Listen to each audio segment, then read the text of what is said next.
చక్కనమ్మ పైడి బొమ్మ తేనె నవ్వుల జాబిలమ్మ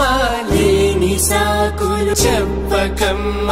పట్టువోణి కట్టవమ్మ నాన్నయదపై నిన్నటిదాకా అల్లరి ఆటలు ఆడినా చిన్నారి తల్లి లేత భుజములు నేడు చీరలు మోయునా చెల్లో తురిమిను మంచి సంపంగులు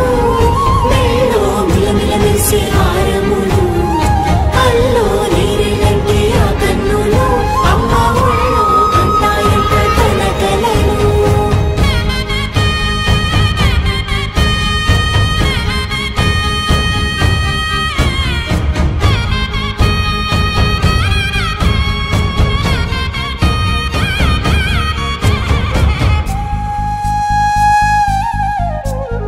సొంపుగా గోరింట పండిన రెండు చేతులకు కోమలి రెండు చేతులకు ముత్తుల మోముకు ముద్దలుగా పశుపతి సువాసినులు కుంకుమలెత్తిను హాసినులు